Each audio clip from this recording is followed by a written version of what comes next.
Coach MJ here, and I'm welcoming you back to part 2 of Purpose Leaves Clues, 12 indicators that will propel you towards your life's assignment. So if you are coming to this video and this is the first one that you've watched, you can go ahead and watch this video, but make sure you go back and watch part 1 of this 3-part series on the 12 indicators or clues, as I like to call them, that your purpose has left in your life.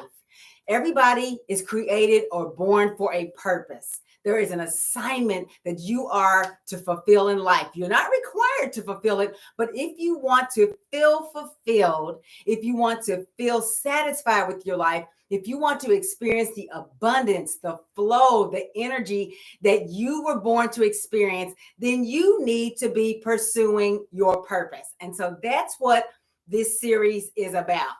Yesterday, we talked about the purpose. Let me adjust my camera here. We talked about the purpose of purpose and the benefits that following your life's purpose brings into your life. And I'm going to review those very quickly. Number one, when you are living your purpose serves as a compass, giving you direction in life. It tells you what way to go, and it helps you to inform the decisions that you make and the decisions or the things that you decide not to do, the things that you say, the things that you don't say, and just the general focus of your life. Your purpose and knowing what that is provides that compass for you. It also provides clarity. A lot of people are going along in life just without any aim because they don't know what they should be doing. You are clear when you know what your assignment is, what your calling in life is. It gives you the clarity to make those decisions and take actions. Another thing that knowing your purpose does is it helps you to stay committed. It helps you with commitment to what you should be doing, because just because you're doing your life's assignment, everything is not going to go smoothly. As a matter of fact, you will come upon roadblocks and obstacles because you're reaching for something higher than where you are now. And so because of that, there will be challenges and times when you might want to give up. But knowing that it's your assignment, knowing that it's what you were made to do will help you to stay committed. And then also your contribution. One of the best ways to get what you want, I think Zig Ziglar said this, the best way to get what you want is to help other people to get what they want. Contributing to life, knowing your life's purpose, you will be contributing to other people, or not just knowing your life's purpose, but actually pursuing your purpose. You will be contributing to the world around you. And that's going to give you that feeling of satisfaction and that meaning that every human being is seeking. Human beings are meaning-making machines. And then finally, and there are other benefits, but these are just the main 5. Knowing what your purpose is and pursuing it will help you to feel contented. You won't have that feeling of restlessness, except when it's time for you to maybe grow to another level. But you won't have that feeling of discontent in your life because you will be doing the thing that you were made for. So these are some of the benefits of knowing what your purpose is. And your purpose leaves clues in your life. It's hiding in plain sight. A lot of times, the very things that you take for granted in your life, the things that you're like, oh, of course, that's such, of course, that's the way it is. Those things sometimes can be purposes because it just comes naturally to you, or it's just a given in your life. But in our last video, we talked about the first 4 clues, which were your clue of principles, the clue of perspective, the clue of power, and the clue of provocation. So again, if you have not watched part 1, you can finish this video training, but then go back and watch part 1 to find out what those 4 clues are and how you can implement those in your life, or how you can pull those forward to start to figure out, what is my purpose? Because that's where a lot of people are stuck. You might have heard about purpose and you're like, okay, I get it. It's important. I don't know what mine is. That's what these 12 clues are going to be helping you to discover. So there are 12 clues in all. We talked about 4 in the last video. Now we're going to go on to the first clue for today, which is the 5th clue overall. And that is the clue of playtime, or you might call it the clue of pleasure. What do you do for fun? Now you're probably thinking, okay, Coach MJ, what do you mean? What do I do for fun? What does it have to do with my purpose? A lot of times the things that you do, your hobbies, the things that you enjoy doing that you don't even think about doing them for a living because it's just something that you enjoy on the side. It's something that gives you great joy. Those can be clues to what your purpose is, because guess what? Your purpose is aligned with everything that's authentic about you. Your purpose is not this thing that's very separate from you. When you're on purpose, you will be your most true and authentic self. You will be doing, again, the thing that you were made to do. But sometimes the way you can see it showing up in your life is that you do some of the stuff related to your purpose, not knowing it, for fun. So what are those things you do for pastimes? What are the things you do to relax? What are the things that you find yourself doing on the weekends to, enjoy the time when you're not at work? Look at what some of those hobbies are. It could be that your purpose is related to using one or more of your hobbies or pastimes in order to bring your purpose to life. Be open to that. This is a big one because sometimes people are resistant to using their hobbies in a more formal way because they feel like it won't be fun anymore. But when you align it correctly in your purpose, the way you'll be using your hobby or that pastime will be authentic, and it will be enjoyable, and it will be in alignment. So be open to that. It might not be that you do the hobby. It could be that you teach people how to do the hobby. It could be that in doing more of your hobby, you meet a person that helps you to align with your purpose. You have to be very open. And what bringing all of these clues to light does for you is that it helps you to be more aware of opportunities that you weren't aware of up until now. Okay, so we talked about the hobby of playtime. What are those things you do for fun? The next clue that your purpose could be leaving in your life is what I call the clue of problem or problems. What are those issues or those gaps that you notice that other people do not seem to notice, or it doesn't bother them as much? It could be an issue in the world at large. It could be an issue in your local community. It could be an issue just in your circle, in your family.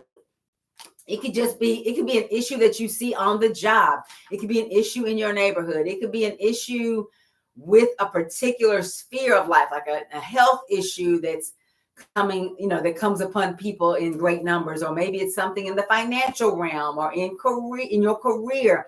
What is that issue or that gap? What I mean by gap are things that you see are missing. A solution is missing for these things. And so that's what I call it, a gap, right? It's just a need that's not being fulfilled. Many a business owner has solved a problem and created a successful business by filling in a gap that wasn't being dealt with before, something that was needed by a lot of people, but nobody had invented it or provided that service. Now, I will put this in here since I mentioned business owners.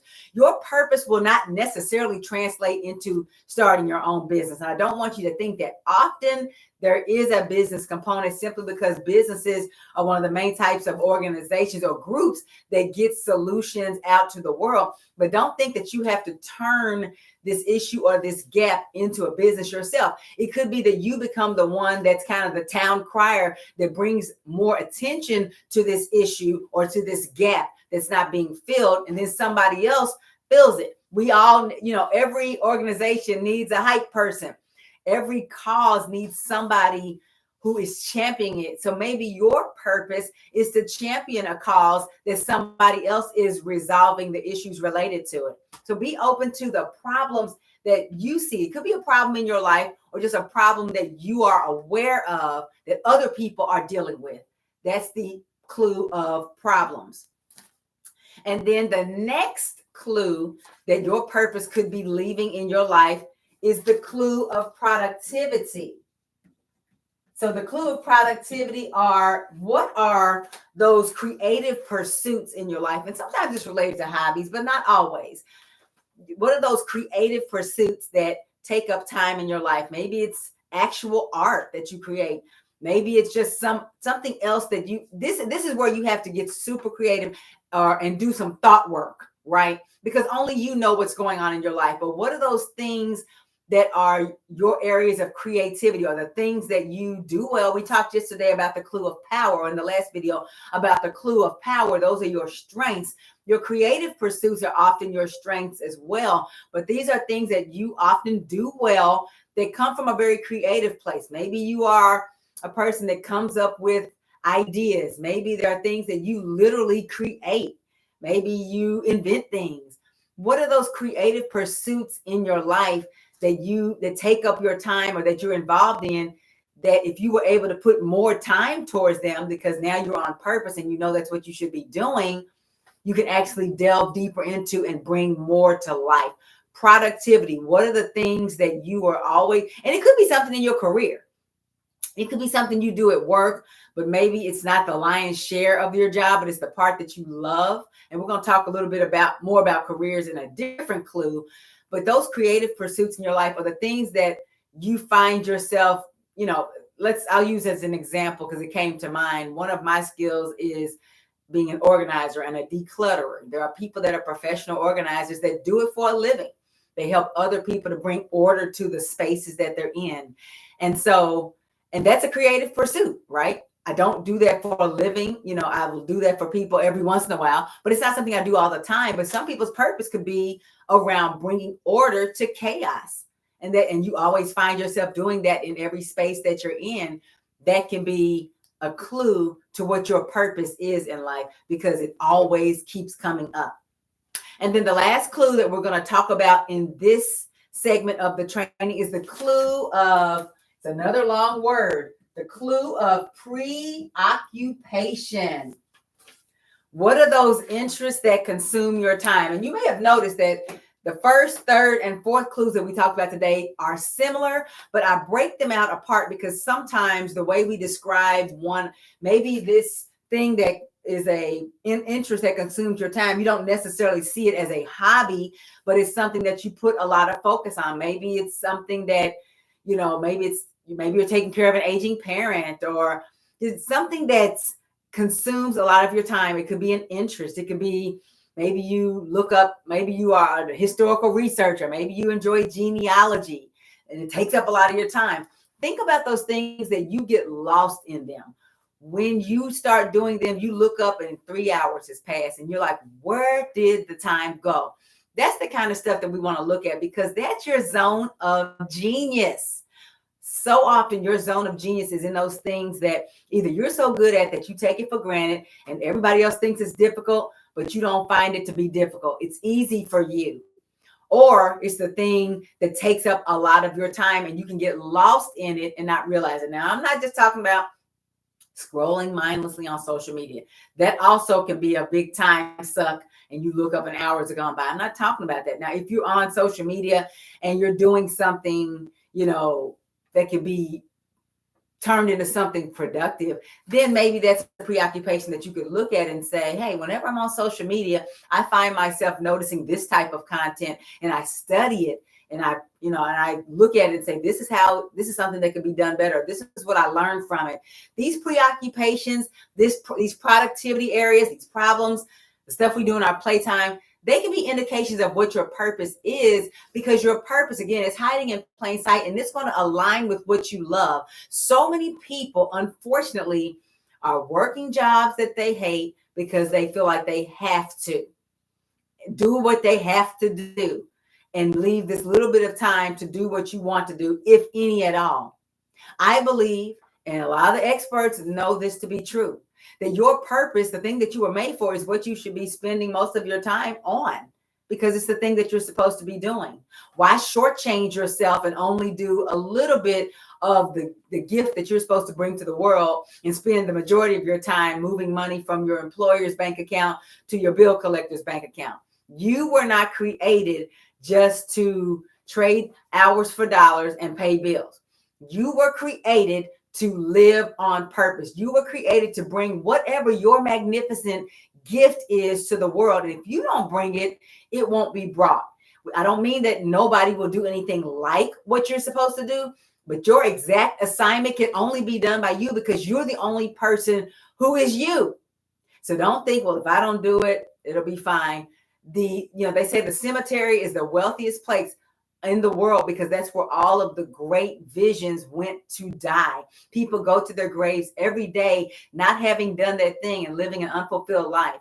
And when they listen to people who are on their deathbed, who know that their death is imminent and that it's coming as sure as anything, what they're regretting is not doing more of the thing that they knew they wanted to do more of in their life, to have meaning, to make an impact, to live more abundantly and more authentically. Stepping into your purpose is a part of that process, and walking in your purpose will allow you not to have those deathbed regrets. A lot of people don't even have the chance to ruminate about the regrets because their death comes so quickly they don't even realize it. But what is the legacy that you want to leave?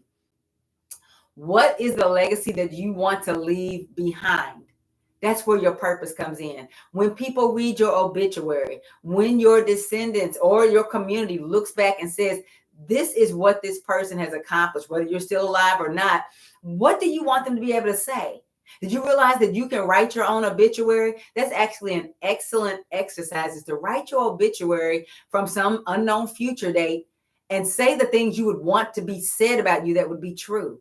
What do you want the world to be able to reflect on when you're not here anymore? That's why purpose is so important. So again, the clues here in part 2 are playtime, problems, productivity, and preoccupation. What are those areas in your life where you do things that you enjoy? What are the areas where you find an issue or a gap that you think should be resolved?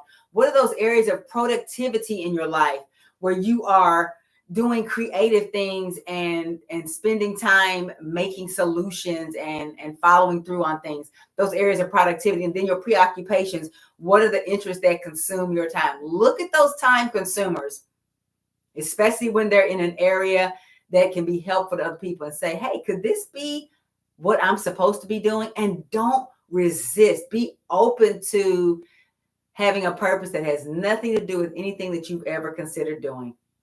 So again, like I said, if you have not done part 1, go back to my channel or wherever you found this video and go through part 1 and do those 4 clues as well. Now we have a total of 8 clues we've got to. In the next video, we will finish up this 3-part series of Purpose Leaves Clues, 12 indicators that will propel you towards your life's assignment.